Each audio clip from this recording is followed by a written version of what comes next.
Sunderland 0, Manchester City 0. It would actually be a theme of the Premier League today. What that means, Arsenal fans very happy with the start of the year as they are 4 points clear at the top of the table. This officially the halfway point of the Premier League season. For more on this, let's welcome in, shall we? Julien joins us, and what a way to start 2026. Craig Burley is with us. He's not in the studio because he's sick, but so vigilant is he has to work through it.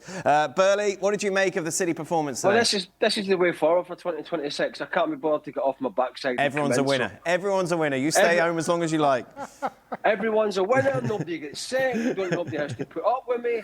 Listen, I thought, when Rodri came on, they really had a lot more control of the game. Obviously, Doku gave him a bit of pace when Savinho went off. But when Rodri came on, they really took control of the game in the second half. And maybe Sunderland a bit fortunate at the end when you saw the chances there and a couple of good saves.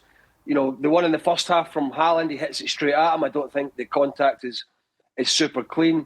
But, you've got to give Sunderland a lot of credit. What the job they've done this year, particularly their home form, the way that they pressed City, the way that they were physical, they did not make it easy for them. And that was a really tough game for Man City. Whether it'll be a good point between now and the end of the season, who knows? But I thought Sunderland, you can see why they are in the league because of the way they go about the game. I wish more teams down the bottom half of the Premier League that come up from the Championship would go about it this way, where they don't just sit back.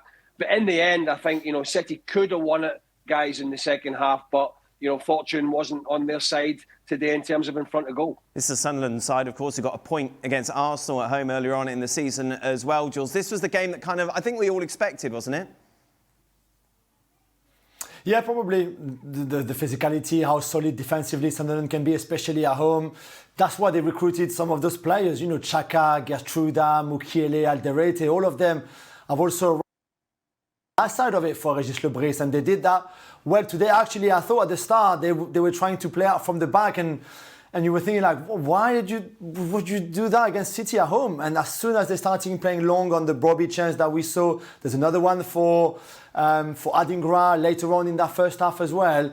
It was much better, and that's why they're very good at. That's why they're still unbeaten at home, like you said, Dan, and that's why it's so difficult to go to the Stadium of Light and play against them. And I agree with Craig. City should have won that game in the second half only. They had enough chances to win, and it's a big miss. I think a big missed opportunity for them. But for Sunderland, it's what they've done so far, so good this season, so strong defensively. How significant a result is this in the title race? Well, given what you've seen over the weekend, Arsenal beating Villa as they did, as comfortably as that was, I thought that was a bit of a marker, kind of given some of Arsenal's stuttering, if you can call it that. Not winning games, but not overly convincing.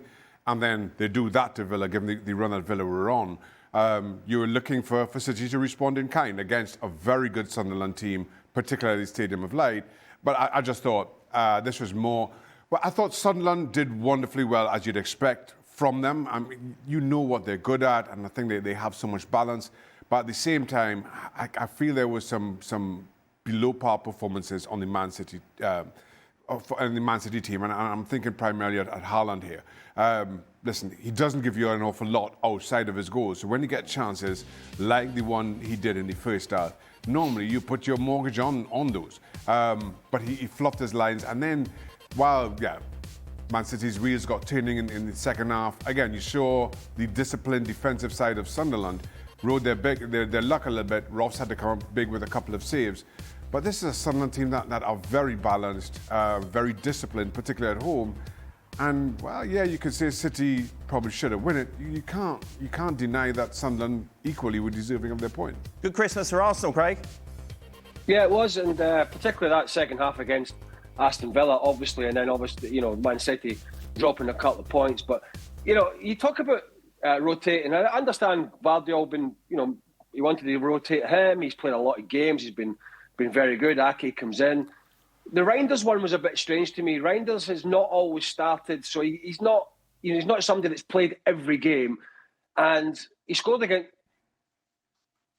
We've lost Craig there. Happy New Year, everyone. 1, 2, 3, oh, wait, no, he's 5, back. 6, 7, he's practicing 8, his counting. That's good. He's a robot. Craig, can you hear us again, mate? Yeah, I heard you. Well, why'd you start counting in the middle of it? Because I was told to. I mean, I think they want to know that if I went to school or not. Since when have you ever done what you're told? Well, listen, I was just about to say about Reinders. Reinders scored against Nottingham Forest on the 27th. That lovely ball from Cherky through to him. Then he leaves him on the bench today. So, you know, things like that. You know, a guy who's, you know, come in, he's in the side, he scored.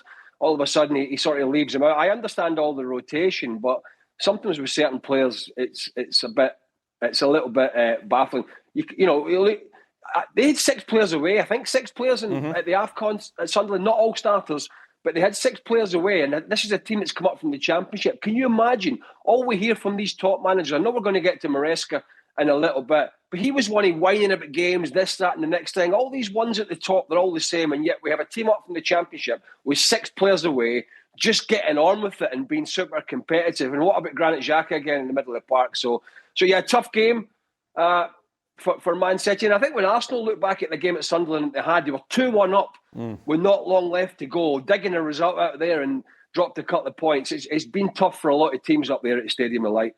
I tell you what, Jules, as an Arsenal fan, you'd have taken a 4-point lead, wouldn't you, halfway through the season?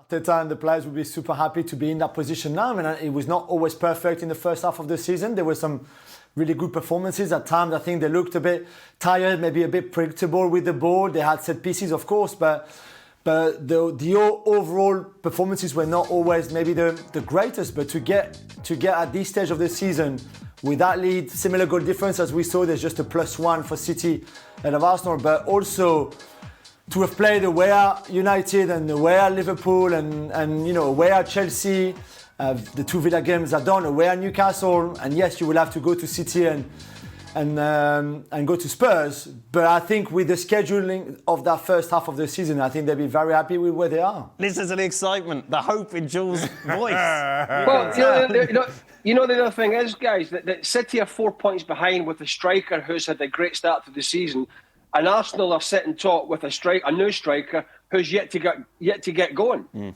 know, whether he will or not remains to be seen. But I think that is a positive in some sense for Arsenal, that if Gyökeres has a better second half of the season, then it could put the nail in the coffin. The big question is can Arsenal play to his strengths and can he score the goals?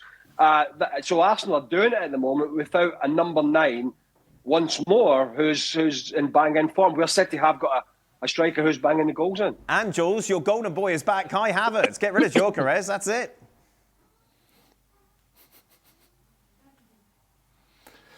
I mean, Havertz being back on the bench against Villa, I think it was good news. There's Gabriel Jesus, who scored a lovely goal on his first touch when he came on. Gyökeres is very progress, like Craig just said, who I think does provide something really good in terms of physicality and work rate and pressing and that kind of stuff as a number 9. Yet the goals are not there yet as much as probably him and the team and Arteta would like it to be. But what that gives you, Havertz, Gabriel Jesus and Gyökeres, is 3 very different profiles of number 9. You can even add Merino to that list if you want. They all have different skill sets, different things, and you can either put 2 together, you can start a different one depending on the opposition, and if you're home or away, it gives you just a lot of variation tactically that you didn't have. For example, last season when Gabriel Jesus was injured, for example, you didn't have Gyökeres and it was only Kai Havertz there. So excited, Jules. ESPN FC continues tomorrow. What's the bet we end the show with just me and you, Shaq, with these internet connections today, by the way? As there'll be more reaction from everyone looking back at what we've seen over the Christmas period.